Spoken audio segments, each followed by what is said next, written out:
ይበልጠን ሰው አለ እኮ ትሉ ምን አድርገው ነው እዛ የደረሱት ብላችሁ ለምን አትጠይቁ? ተታገሱ። አንኳኳችሁት በር ላይ ቆማችሁ ተገኙ። ይሰጣችሁ ሲመጣ እንዳትጠይቁ።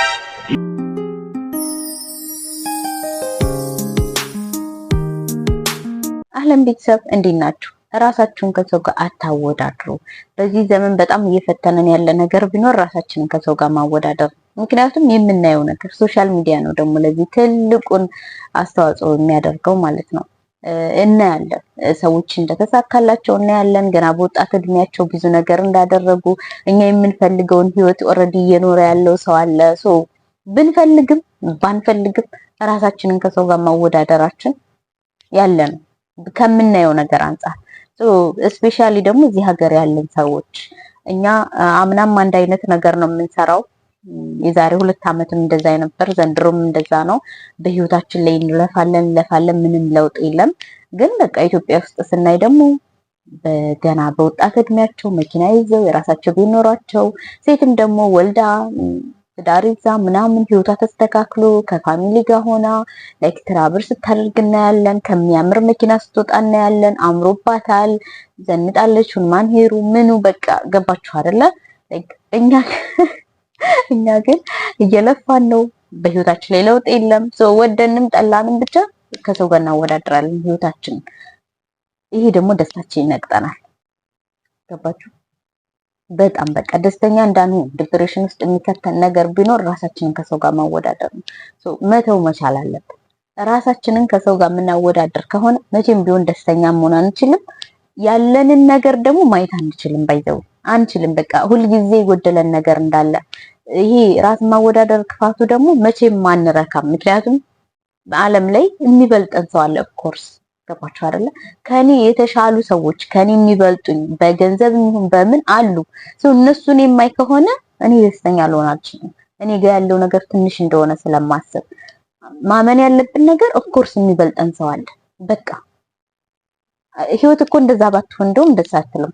ሁሉም አንድ አይነት ቢሆን በመልክም በሀብትም በአስተሳሰብ ሁሉም አንድ አይነት ቢሆን ዓለም ደባሪ ነበር የምትሆነው። ገባችሁ አይደል?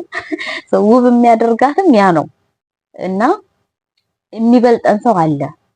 ወደንም ጠላን ያንን መቀበል መቻል። ራሳችሁን ከሰው ጋር ሳይሆን ማወዳደር ያለባችሁ ከእናንተ ማንነት ጋር ነው። ከትናንት ማንነታችሁ ጋር ቢያንስ ከትናንት ተሽያለሁ ራሴ ላይ እየሰራሁ ነው ወይ? ገባችሁ? እንደዛ ነው እንጂ ማለት ያለባችሁ። ከሰው ጋር የምትወዳደሩ ከሆነ አያበቃም። እድሜ ልክ ሁሌ የሚበልጣችሁ ሰው ስላለ። ሲቀጥል እነኛን ሰዎች አይታችሁ ድብር ከምትገቡ ላይክ እነኚህ ሰዎች ታድለው ከምትሉ ምን አድርገው ነው እዛ የደረሱት ብላችሁ ለምን አትጠይቁ? ሪሰርች ማድረግ። እኔ በፊት ላይ እንደዛ ነበርኩ። ላይክ የሆኑ ሰዎች ከኔ የተሻለ ህይወት እየኖሩ ሳይ ምናምን በቃ ራሴን የኔን ህይወት አየውና ባዶ ሲሆን አወዳደር ነበር። አሁን ግን እንደዛ አላደርግም። አሁን ኦኬ ያ ሰው እየተሳክቶለት ከሆነ እኔ የምፈልገውን ህይወት እየኖረ ከሆነ እንደዛ ደስ ሲል ምናምን ብዬ የማደንቀው ሰው የለም። ምን አድርጎ ነው? ሪሰርች አደርጋለሁ፣ የሱን ኢንተርቪው አያለው። ገባችሁ አይደል? ምን አድርጎ ነው? ምን መጽሐፍ አንብቦ ነው እዚህ ስለመድረስ ምን ያክል ዋጋ ከፍሏል? ከስንት ዓመት በፊት ነበር እየሰራ የነበረው። ገባችሁ? እዚህ ደረጃ ላይ ለመድረስ ምንድነው መስዋዕት ያደረገው? ያን ነገር ሰርች ማድረግ ነው አሁን ላይ የማደርገው እንጂ አዳምጣለሁ፣ ታሪኩን እሰማለሁ፣ እንዴት እንደመጣ ያለው ከዛ በኋላ ለራሴ ጊዜ እሰጣለሁ። ቢያንስ እሱ ይሄን ያህል ዓመት 5 ዓመት 6 ዓመት ለፍቶ ነው ዋጋ ከፍሎ ነው እዚህ የደረሰው። ብዙ መስዋዕት ያደረገው ነገር አለ። መጽሐፍ ያነባል፣ ራሱ ላይ ይሰራል። ገባችሁ? እኔ ግን እንደዛ አላደርግም። ቁጭ ብዬ ራሴን ከሱ ጋር ማወዳደር የለብኝም።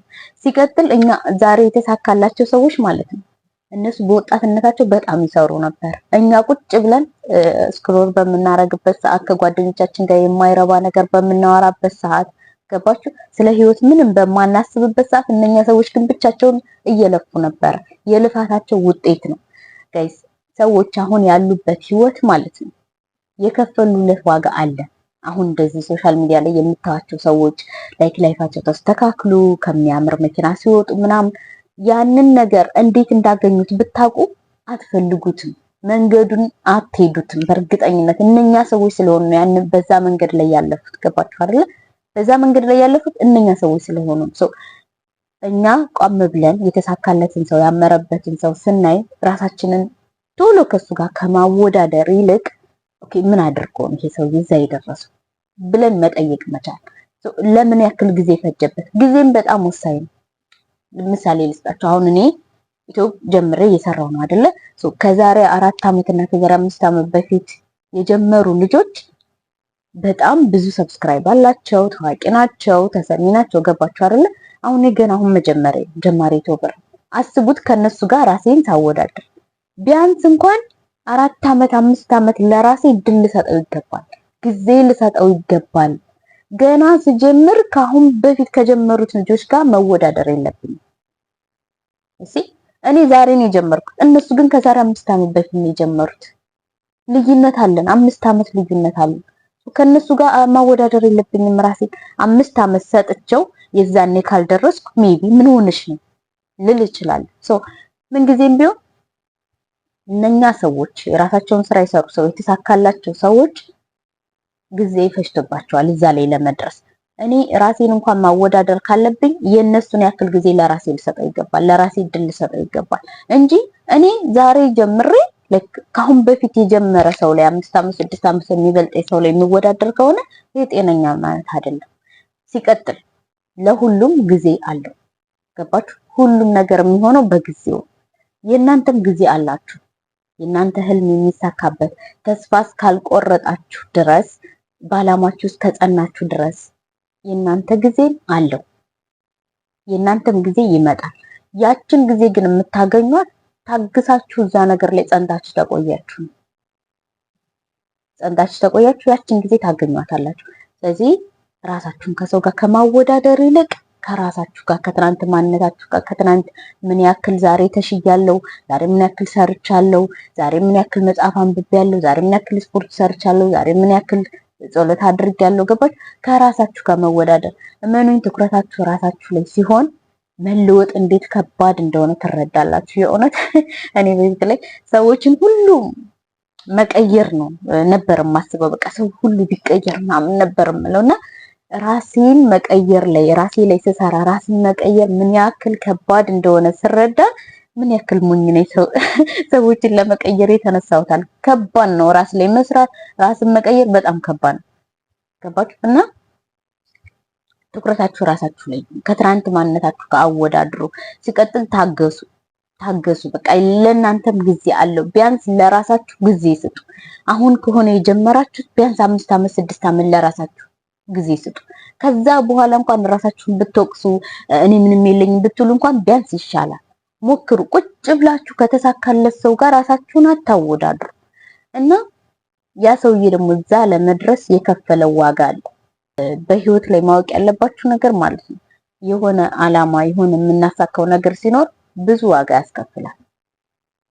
ብዙ ዋጋ። እነሱ ያን ነገር ከፍለው ነው እዚህ የደረሱት ክብራቸውን ጭምር። እናንተ ክብራችሁን ብከፍሉ ኖሮ እነሱ ደረሱበት ደረጃ መድረስ አያቅታችሁ። ገባችሁ? እናንተ ግን የተከበረ ማንነት ነው ያላችሁ። ማንነታችሁን ዝቅ ማድረግ አትፈልጉም። በትክክለኛው መንገድ ነው መለወጥ የምትፈልጉት። ስለዚህ ጊዜ ይፈጃል። መልካም ነገር ሲሰራ ጊዜ ይፈጃል። ታገሱ። እዛ ነገር ላይ እናንተም ትደርሳላችሁ። በዛ አጋጣሚ እኔ ሁልጊዜ ለራሴ የምነግረውን አንድ ታሪክ ልንገራችሁ። እንደዚህ ራሴን ከሰው ጋር ማወዳደር ወይንም የምሰራው ነገር ለውጥ አልታይ ሲለኝ ምናምን እንዴት ነው እሰራለሁ፣ የሆኑ ነገሮች ሞክራለሁ ምናምን፣ ግን ለውጡን አላየውም በህይወቴ ላይ ማለት ነው። ስራ እሰራለሁ፣ ግን እኔ የምፈልገውን ለውጥ አላየውም። እና አንድ ታሪክ አለ ሁልጊዜ ለራሴ የምነግረው ማለት ነው።